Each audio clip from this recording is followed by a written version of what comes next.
오늘 말씀의 제목은 예수님께서 받으신 고난의 의미라고 하는 말씀의 제목으로 말씀의 은혜를 함께 얻으시기 원합니다. 고난주간이라고 한다면 고난주간에 반드시 우리가 이렇게 묵상해야 될 것이 있어요. 그게 뭐냐면 예수님은 왜 그런 희생의 고난을 그렇게 받으시고 치르셨는가? 그 예수님의 고난의 그 아픔은 나와는 어떤 연관이 있는가? 그것을 깊이 묵상하지 않고서는 사실은 고난주간이라고 하는 것을 잘 보냈다 이렇게 말할 수가 없습니다. 여기 성경에 보니까 오늘 19장에는 예수님의 고난에 대해서 반응들이 나오는 거예요. 예수님의 고난이 사람들에게는 어떻게 생각되어지고 그들이 어떤 태도를 가졌는지를 그대로 볼 수가 있어요. 오늘날에도 사실은 비슷한 모습이시겠죠. 예수님께서는 이제 겟세마네 동산에서 기도하시고 제자들과 함께 이제 이렇게 겟세마네 동산 내려오시는 거죠. 내려오시는데 그때 가룟 유다와 로마 군인들이 예수님을 잡으러 온 거예요. 그것이 이제 성경에 이제 기록한 말씀이 시작되는 겁니다. 예수님을 잡으러 왔어요. 그러니까 이제 요한복음 18장에 가면 예수님께서 너희가 누구를 찾으러 왔느냐? 그때 로마 군인들이 하는 말이에요. 나사렛 예수를 찾으러 왔다. 그들이 생각하는 예수님은 어떤 존재냐면 나사렛 예수, 천하고 멸시받는 나사렛이라고 하는 그곳이 천하고 멸시받는 곳이다 이런 얘기예요.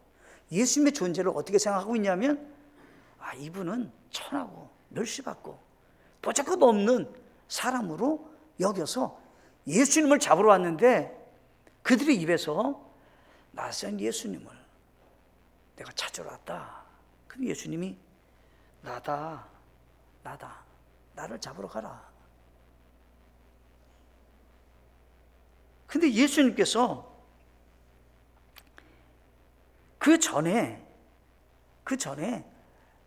베드로에게 하신 말씀이 있어요. 베드로야, 너는 나를 누구로 하느냐? 주님은 살아계신 그리스도시요 하나님이십니다. 그때 너가 정말 하나님을 기쁘게 하는 말을 했구나. 너의 신앙이 어떻다는 것을 알 수 있다라고 하는 거예요.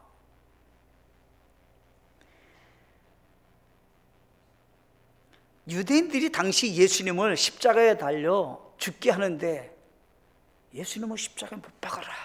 예수님을 없애라. 예수님을 십자가에 못 박아라. 막 그랬거든요. 그들이 예수님을 생각하고 예수님을 말하는 것은 어떤 존재냐면 19장 7절에 보니까 유대인들이 그에게 응답하되 우리에게 법이 있거니와 우리 법에 따라 그는 마땅히 죽어야 하려니 이는 그가 자신을 하나님의 아들로 만들었기 때문이다 하니라. 유대인들이 왜 예수님을 죽이려고 하냐면 예수님이 자기가 하나님의 아들이라고 말했다는 거예요. 예수를 모르는 거예요, 지금 유대인들이. 예수님은 실제가 하나님의 아들이에요. 하나님이셔요. 근데 유대인들이 예수님을 십자가에 못 박으려고 하는 것은 하나님의 아들이라고 말했기 때문에 그 자신이 예수님 못 박아야 된다 이렇게 얘기하는 거예요. 예수를 모르는 거예요 지금요. 예수님의 고난이 머리에 가시가 있으니까 얼마나 아팠을까? 대못이 박혔는데 손이 얼마나 고통스러웠을까? 여기에 초점이 있지 않아요. 그분이 누구시냐는 거예요. 고난받으신 그분은 누구시냐는 거예요. 왜 고난을 받으시냐는 거예요. 무엇 때문에 그분은 고난을 받아야만 했는가라고 하는 거예요. 그것을 모르신다면 예수님의 고난에 대한 깊이 있는 묵상 잘할 수 없어요. 잘할 수 없어요. 매년 다가오는 부활주일 전에는 고난주간이야, 이렇게 생각하실 수는 있겠죠. 그러나 깊은 의미의 예수님에 대해서는 잘 알지 못하는 거예요.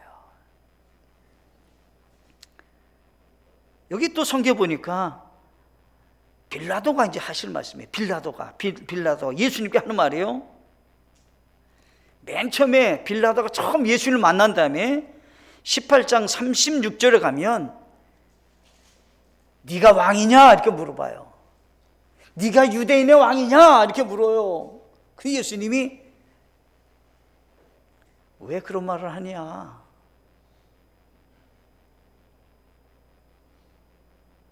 그랬더니 진짜 왕이면 네가 왜 지금 이렇게 왕이 되지 않고 있느냐, 이런 뜻이죠. 그때 예수님께서 36절에 18장 36절 아주 중요한 얘기했어요. 예수님께서 대답하시되 내 왕국은 이 세상에 속하지 아니하니라. 만일 내 왕국이 이 세상에 속하였더라면 내 종들이 싸워서 나를 유대인들에게 넘겨주지 아니하였으리라. 그러나 지금 내 왕국이 여기에서 나지 아니하느니라 하니라. 빌라도는 정치적으로 예수님을 십자가에 못 박으려고 그래요. 죄목이 뭐예요? 당시 로마 황제 가이사르만 왕인데 유대인의 왕이라고 말했으니까 너를 십자가에 못 박게 되는 죄가 된다, 이런 얘기를 하는 거예요 지금요. 근데 예수님께서는 이 세상에 속한 왕이 아니다. 나는 내 왕국이 이 유대 땅, 이 작은 이 정도가 아니다. 빌라도는 초점이 어디 있습니까? 예수님은 유대인의 왕이라고만 생각하는 거예요. 어떤 분들은 예수님 그러면 좋은 말씀을 전해는 성인 중에 4명 중에 한 분이야. 참 훌륭하신 분이야. 사랑을 말씀하셨던 그런 분이셔. 그렇게 알고 계시나요? 잘못 알고 계시는 거죠. 빌라도 같이 알고 있는 겁니다, 말하자면. 그리고 또 이제 예수님께서 십자가에 달려 돌아가신 다음에 의심 많은 도마가 고백하는 말입니다. 너는 나를 누구라 생각하느냐? 도마가 하는 말입니다. 주는 그리스도시요 살아계신 하나님이십니다. 의심 많았던 그 도마가 예수님이 죽음을 이기시고 부활하신 다음에 정확하게 그가 믿음의 확신을 갖게 됐어요. 저분은 구원자시며 저분은 살아계신 하나님이시다 라고 하는 것을 그가 알고 고백을 하는 거예요. 복되다, 예수님께서. 성경에서는 예수님이라는 분이 육신적으로만 태어난 마리아의 아들로만 기록하고 있지 않아요. 하나님께서 육신의 몸을 입고 이 땅에 오셨기에 누구를요? 마리아를 사용했을 뿐이에요.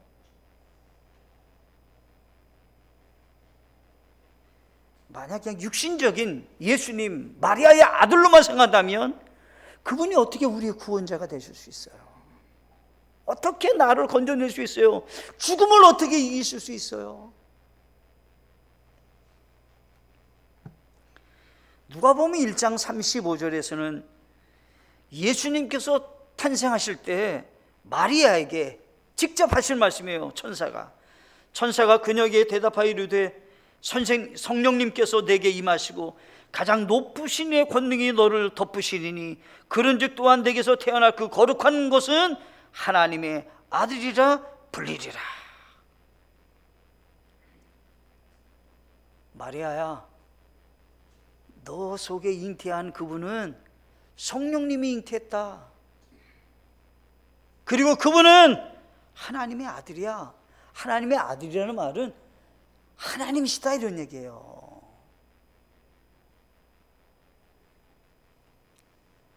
마태복음 1장 20절에서도 그가 이 일들을 생각할 때 보라, 주의 천사가 꿈에 그에게 나타나 이르되 너 다윗의 자손 요셉아, 내 아내 마리아 취하는 것을 두려워하지 말라. 그녀 안에 수태된 그것은 성령님으로 말미암느니라. 예수님을 정확하게 아셔야 예수님이 주시는 구원을 받을 수 있게 되는 겁니다. 예수님을 정확히 아셔야, 예수님께서 우리를 위해서 무슨 일을 하셨는지를 아셔야 예수님의 십자가의 사랑을 알게 되시는 거고, 그 사랑으로 믿음 생활을 잘할 수 있게 되시는 겁니다. 마태복음 1장 23절에서는 보라, 처녀가 아이를 베어 아들을 낳을 것이요 그들이 그의 이름을 임마누엘이라 하리라 하셨으니, 이것을 번역하면 우리와 함께 계시는 하나님이라는 뜻이라. 예수님께서요 육신의 몸을 입고 이 땅에 오셨어요. 근데 그분은 누구래요? 하나님이시래요. 그 하나님이 우리와 어떻게 해요? 함께 계신다라고 하는 것을 지금 얘기하는 거예요. 가난한 아이로 태어났는데 그분이 우리와 함께 하시는 하나님이시라는 거예요.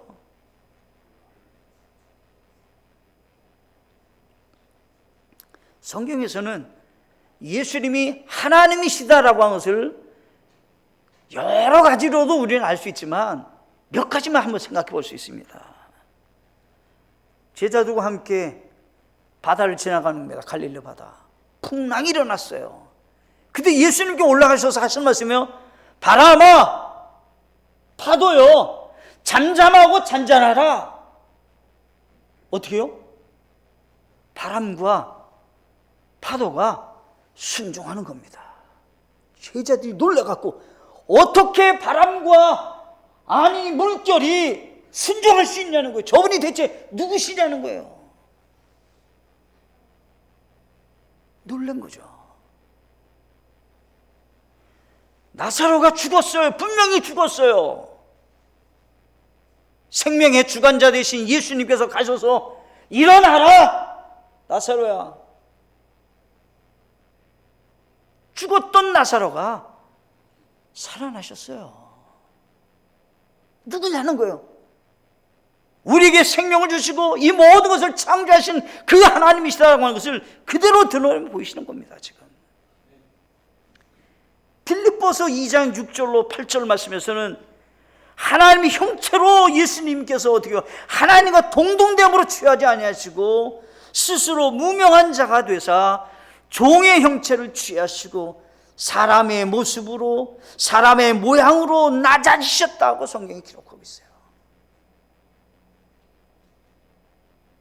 그러니까 어떻게 해요? 빌라도도 유대인의 왕이냐고, 당신이 유대인의 왕이냐고, 로마 군인들은 나사렛 예수 내가 잡으러 왔다고, 누군지 모르는 거예요. 지금 정확하게. 유대인들은 하나님의 아들이라고 말했다고, 예수님이 누군지 모르는 거예요. 지금요. 저는 저희 교회에서 함께 예배드렸던 분 가운데는 예수님이 누군지도 모르시고 예수님을 믿는다고 하신다면 그거야말로 얼마나 착각입니까? 과거에 그 같은 모습이 오늘 우리 교회에서는 일어나지 마셔야 되죠.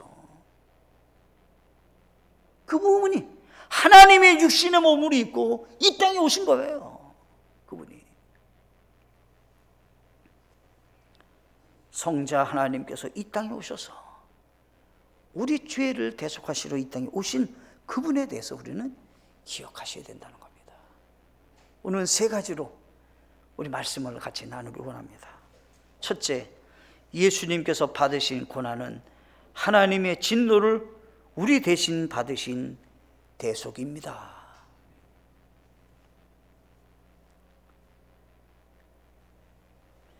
빌라도가 하는 얘기예요. 빌라도가요, 예수님이 잡혀왔어요. 이제 종교 지도자들에게 잡혀왔어요. 아니, 이 사람을 왜 나에게 데려왔느냐? 너희 법대로 이분을 재판하라. 왜 나한테 데리고 왔냐? 빌라도가 하는 말입니다. 요한복음 18장 31절에서는 이에 빌라도가 그들에게 이르되 너희가 그를 데려가 너희 법대로 그를 재판하라 하니 그러므로 유대인들이 그에게 이르되 우리가 사람을 죽이는 것은 법에 어긋나나이다 하니라. 자, 이렇게 생각해 보세요. 유대인들이, 종교 지도자들이 예수님을 죽이려고 했어요. 근데 자기 법원을 죽일 수가 없어요. 왜 죽일 수 없냐면요, 보세요. 십계명에 하나님의 아들이라고 말하면 죽이라는 것이 있나요? 없잖아요. 어느 율법에 하나님의 아들이라고 말하는 사람이 등장되면 그 사람을 죽이라고 그렇게 말한 게 있나요? 없잖아요. 없어요. 근데 종교 지도자들이 예수님을 죽이려고 그래요. 자기 힘으로는 못 죽여요. 죽일 수가 없어요. 누구의 힘을 빌리는 거예요? 정치적으로 죽이는 거예요. 유대인이나 왕이라고 말했다는 거예요. 그런데 빌라도가 하는 얘기입니다. 아니, 명절이 되면 예수님과 또 다른 죄수와 함께 이렇게 놓으면 한 사람을 살려주는 거예요. 보통 명절에 석방을 시켜주는 거예요. 좋은 날이니까 죄수 한 사람을 살려주는 거예요.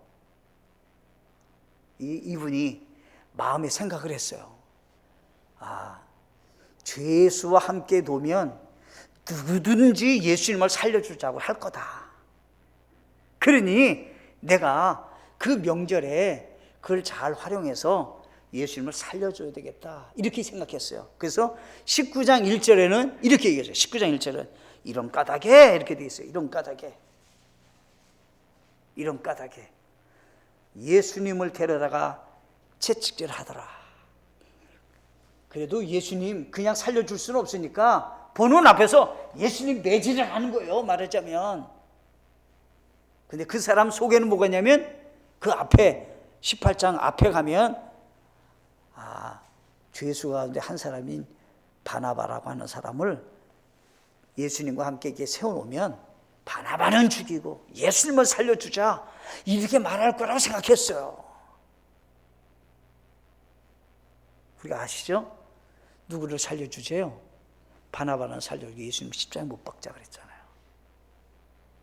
근데 빌라도가 생각하는 거예요? 이 사람 죄가 없다고 생각하는 거예요. 예수님 죄가 없다고 생각해요. 4절에 보면 19장 4절 가면 이렇게 얘기합니다. 그러므로 빌라도가 다시 나가서 그들에게 이르되 보라, 내가 이 사람을 데리고 너희에게 나오나니 이것은 내가 그에게서 아무 잘못도 찾지 못함을 너희가 알게 하려 함이라 하더라. 빌라도가요, 예수님 매질을 했어요.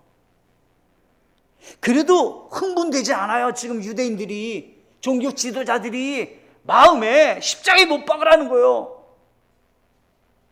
그러니까 빌라도가 예수님을 다시 한번 세우는 거예요. 그리고 하는 말이에요. 자기 속 얘기를 하는 거죠. 이 사람 죄 없다.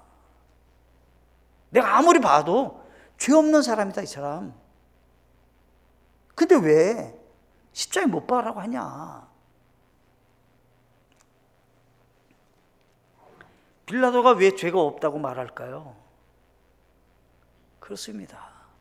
예수님은 자신의 죄 때문에 죽는 것이 아니라 우리 죄를 대속하시기 위해서 대신 속죄를 위한 고난을 받고 계신다라고 하는 것입니다. 시편 40편 7절과 8절에서는 그때 내가 말하기를 보시옵소서, 내가 오나이다. 두루마리 책에 나를 가리켜 기록된 것이 있나이다. 오 나의 하나님이여, 내가 주의 뜻 행하기를 기뻐하오니 참으로 주의 법이 내 마음속에 있나이다 하였나이다. 예수님은 어떻게 해요? 하나님의 뜻을 행하기 위해서 예수님은 이 땅에 오셨다라고 하는 겁니다. 죄가 없는 분이에요, 그분이요.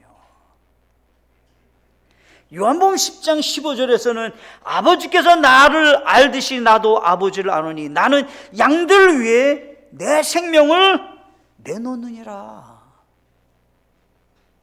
자발적인 사랑으로 고난을 대신 받으시는 겁니다. 지금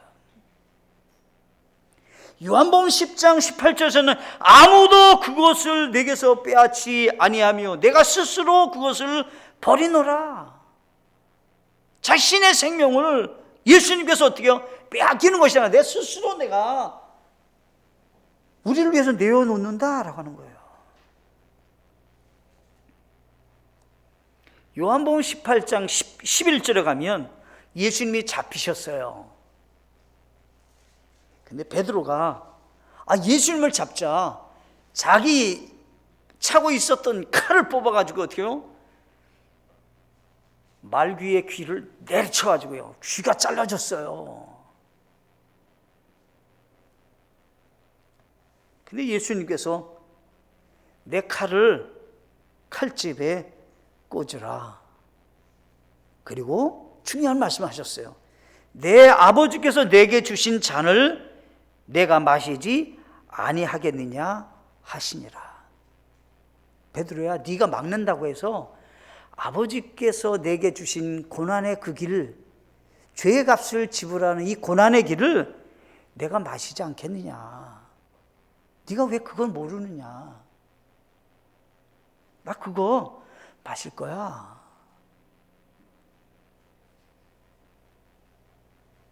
예수님은 지금 자발적인 사랑의 고난인 겁니다. 지금 죄가 있어서 받는 게 아닙니다. 베드로전서 2장 24절 말씀에서는 친히 나무에 달려 자신의 몸으로 우리 죄들을 찢었으니 이것은 죄들에 대하여 죽은 우리가 살아서 의에 이르게 하려 하심이라. 그분께서 채찍에 맞음으로 너희가 고침을 받았나니. 여기서 경험 같아요. 친히 나무에 달리셨다는 거예요. 우리 죄를 구원케 하시기 위해서, 죄에서 어떻게 해요? 우리를 살아나게 하기 위해서, 의롭게 하시기 위해서 예수님이 대신 십자가에 달려 돌아가셨다라고 하는 겁니다. 빌라도가 하는 말이에요. 빌라도가요, 예수님에게 재판하면서 하는 말이에요. 내가 너를 놓아줄 수도 있고 감옥에 가둘 수도 있는데 너 그거 아느냐 하는 거예요, 예수님한테. 그러면 만약 빌라도의 손에 예수님이 있다고 하면 예수님은 구원자가 아니에요. 믿으면 안 되는 거예요. 그건요.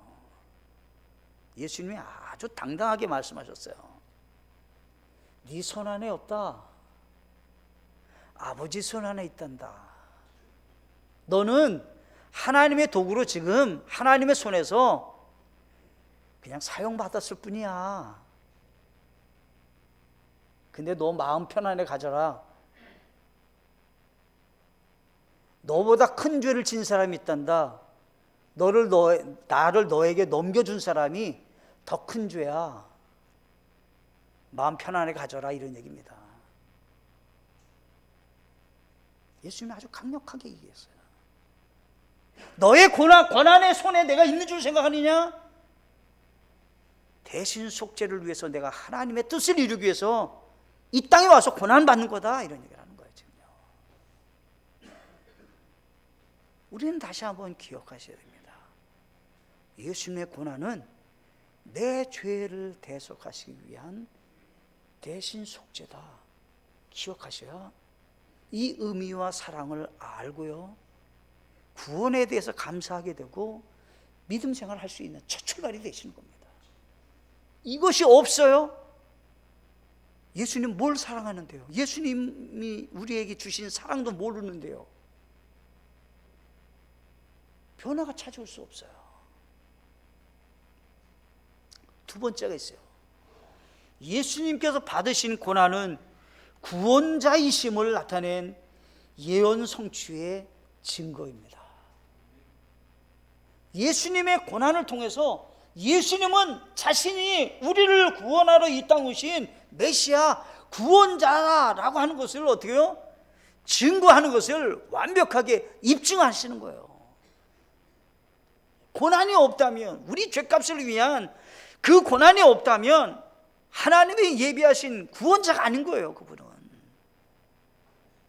어느 사람이, 어떤 교주가, 어떤 사람이 이와 같은 고난이 있었나요? 없었죠. 우리 죄를 위해서 이런 고난이 있어요? 없잖아요. 선교사님이 고난을 받아야만이 구원자가 되는 거거든요. 우리가 아시다시피 이사야서 53장 3절에 그는 사람들에게 멸시를 당하고 거부되었으며 슬픔의 사람이요 고통을 잘하는 자라. 우리는 그를 피하려는 것 같이 우리의 얼굴을 감추었으며 그는 멸시를 당하였고 우리는 그를 귀히 여기지 아니하였도다. 이렇게 되어 있어요. 자, 보세요. 예수님이 오셨어요. 그리고 이제 공생애를 30세부터 시작하시는 거예요. 난리가 났어요. 요즘 말하면 인기 최고의 절정입니다. 왜냐하면요, 병자도 다 고치는 거예요. 난리가 났어요. 난리가 났어요. 뭐 어떤 병도 그냥 다 고치시는 거예요. 예수님이요. 인기, 사람들에게 사랑과 존경 한 몸에 받으시는 거죠. 배고파요? 오병이의 기적이 막 일어나는 겁니다. 가는 데마다 구름대같이 사람이 몰리는 거예요. 죽은 자가 있어요. 살리는 거예요. 근데 성경에서 예언했어요. 그 예수님이 멸시를 당하고 거부당하고 슬픔을 당하고 고통을 당하고 사람들이 귀히 여기지 않는다고 성경이 예언했어요. 이미요. 근데 예수님의 처음에 출발은 굉장하셨다고요. 오죽하면 어떡해요? 왕으로 옹립을 하려고 하는 여러 번의 시도가 있었어요. 성경이 예언대로 예수님께서는 고난을 다 받으시고 죽으시는 거예요. 왜요? 성경 예언을 통해서 구원자시다라고 하는 것을 지금 증명하고 있는 겁니다. 예수님의 고난이 힘이 없어서 받으신 게 아니에요. 예수님의 그 고난을 통해서 우리를 죄에서 구원하러 이 땅에 오신 구원자시다라고 하는 것을 알고 믿을 수 있도록, 사람들은 고난을 주고 계시지만 하나님의 놀라우신 하나님의 계획이 그대로 증명되는 것으로 알고 믿을 수 있게 역사하고 계셨다라고 하는 겁니다. 사람들의 반응이 성경에 이렇게 되어 있습니다. 사람들이 마태복음 21장 11절 말씀 보시면 그 무리가 이르되 이분은 갈릴리 나사렛 대언자 예수님이라. 처음에 등장하니까요, 이렇게 훌륭하신 대언자가 어디 있느냐 이런 얘기예요. 마태복음 26장 46절에도 그분께 손을 대려 할 때 무리를 두려워하신 이는 그들이 그분을 대언자로 여겼기 때문이더라. 종교 지도자들이 예수님을 잡으려고 하는데 못 잡아요. 왜 못 잡아요? 밀란이 일어날까 봐. 많은 사람들 어떻게 해요? 이렇게 훌륭한 대언자가 어디 있느냐 이렇게 생각하는 거예요 지금요. 그런데 어떻게 해요? 오늘 말씀에서는 어떻게 해요? 예수님을 어떻게 해요? 채찍질하는 겁니다. 예수님에게 가시관을 씌우는 겁니다. 예수님을 조롱하려고 자주색 옷을, 긴 옷을 갈아입히는 겁니다. 막 여기 19장에서는 예언 성취라고 하는 것에 대해서 3번을 언급합니다. 3번을 언급해요. 첫째가 예수님이 십자가에 달려 돌아가셨을 때 예수님의 옷을 가지고 로마 군인들이 제비뽑기하고 막 나눠 갖는 거예요. 자, 한번 생각해 보세요. 예수님의 조롱을 받으시는 거예요. 지금 어떻게 조롱하냐면 예수님 십자가에 못 박았어요. 예수님 막 피가 뚝뚝뚝 떨어지겠죠. 머리에도 막 피가 막 떨어지겠죠. 무게가 있으니까 막 살이 찢어지겠죠. 그 고통 가운데서 예수님의 고통은 전혀 아랑곳하지 않고 예수님의 옷을 놓고 이건 네 옷, 네가 가져가라. 이건 네가 가져가라. 겉옷은 네가 가져가라. 속옷은 내가 가져가겠다. 얼마나 조롱을 하는 겁니까 지금. 성경에서 어때요? 예언을 했어요. 제비 뽑게 할 거라고. 성경에 그렇게 나왔잖아요. 성경에 보면. 여기 성경에 보니까 뭐라고 되어 있냐면 이렇게 되어 있어요.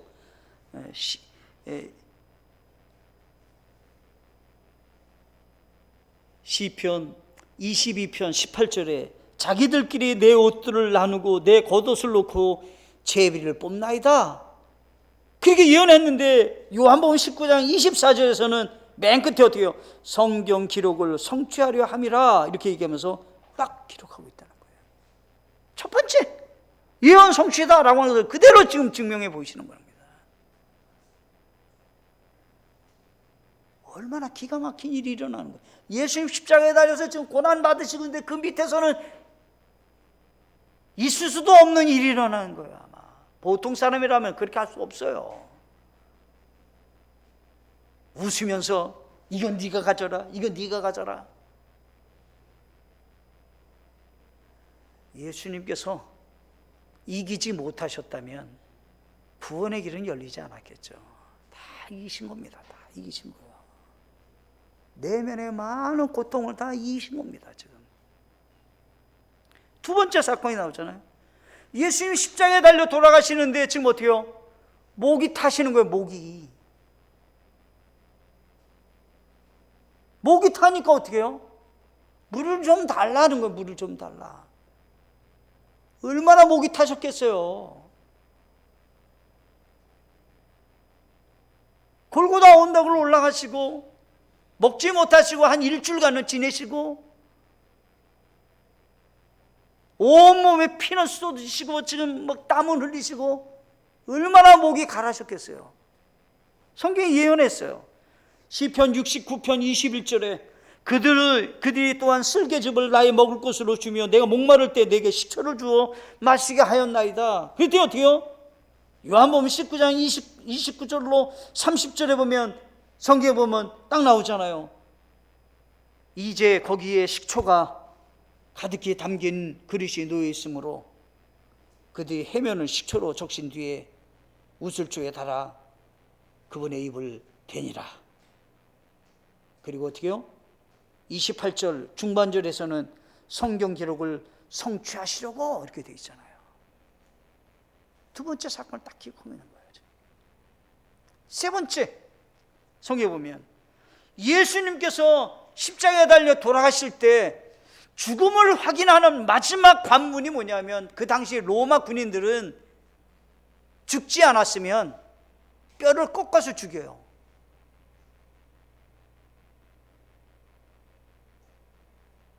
그리고 이제 모든 걸 정리하는 거죠.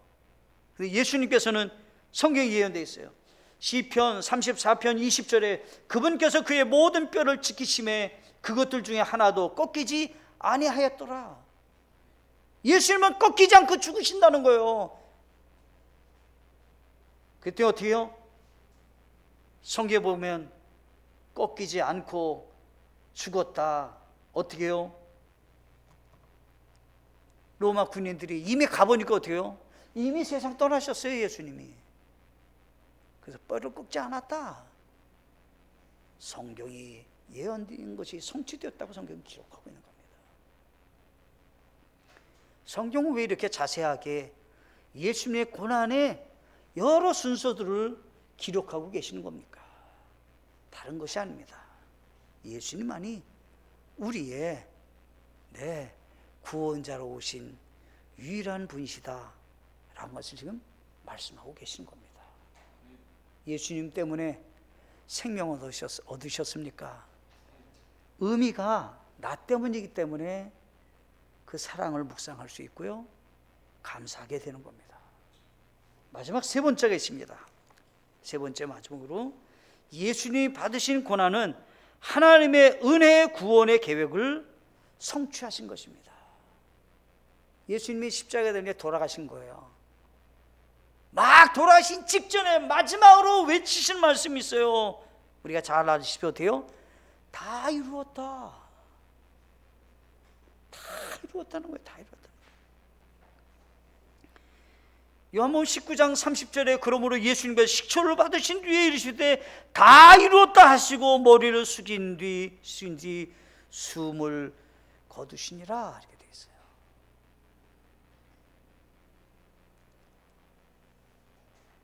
우리를 구원하시기 위한 속죄의 사역을 완벽하게 성취하신 것입니다. 그래서 어떻게 해요? 성경은 몇 가지 말씀에서 중요하게 알 수 있는 것이 있어요. 갈라디아서 3장 13절 말씀에서는 그리스도께서 우리를 위해 저주가 되사 율법의 저주에서 우리를 구속하셨으니 기록된 바 나무에 달리는 모든 자는 저주 받았느니라 하였느니라. 예수님 안에서 어때요? 모든 죄가 다 구속했다는 거예요. 값을 지불했다는 거예요. 어디 아래서? 율법 아래에 있는 모든 죄가 그냥 깨끗하게 씻음받았다 이런 얘기예요. 지금요. 죄는 어디서 성립돼요? 율법에서 성립되죠. 법이 있어야 성립이 되잖아요. 죄는 이제 어때요? 그리스도께서 저주가 됐는데 율법의 저주에서 우리를 구속하셨다 이렇게 얘기하는 거예요. 베드로전서 3장 18절 말씀에는 그리스도께서도 죄들로 인하여 한 번 고난을 받으사 의로운 자로서 불의한 자를 대신하셨다 이렇게 돼 있어요. 그분은 죄가 없는 의로운 분인데 불의한 자를 위해서 어떻게 해요? 대신 고난받아서 죽으셨다 이런 얘기예요.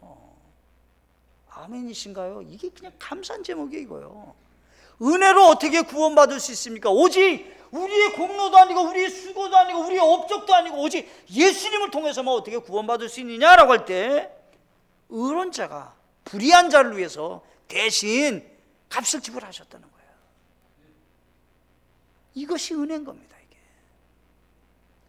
로마서 5장 7절로 8절에 보시면 의로운 사람을 위해 죽으려는 자가 거의 없고 선한 사람을 위해 감히 죽고자 하는 자가 혹 있거니와 우리가 아직 죄인 됐을 때 그리스도께서 우리를 위해 죽으심으로 하나님께서 우리를 향한 자신의 사랑을 당당히 제시하시니라.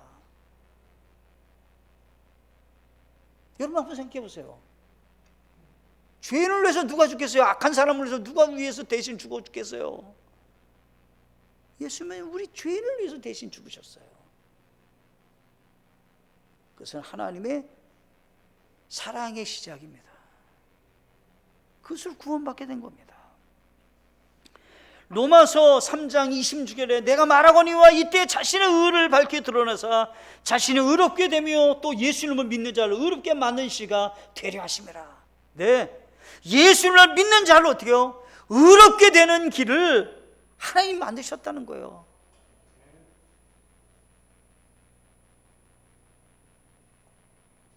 엄청 착하게 살면 구원받는다 이렇게 말하는 게 아니에요. 마음씨가 넓은 사람이 구원받는다 이런 얘기 아니에요. 지금요, 예수를 믿는 자는 의롭게 된다는 거예요. 그냥. 그래서 성경에서는 다 이루었다 이렇게 말씀해요. 다 이루었다. 마지막으로 고린도후서 5장 21절에 하나님께서 죄를 알지 못하는 그분을, 예수님은 죄도 알지 못해요. 우리를 위하여 죄가 되게 하신 것은 우리가 그분 안에서 하나님의 의가 되게 하려 하심이라. 우리가 의롭게 됐다는 겁니다. 예수님은 자신의 고난이 우리의 죄를 대속하시기 위한 값을 치르는 과정인 겁니다. 예수님의 생애 가운데 최고의 절정이 있다면 고난 받으시고 죽으시는 거예요.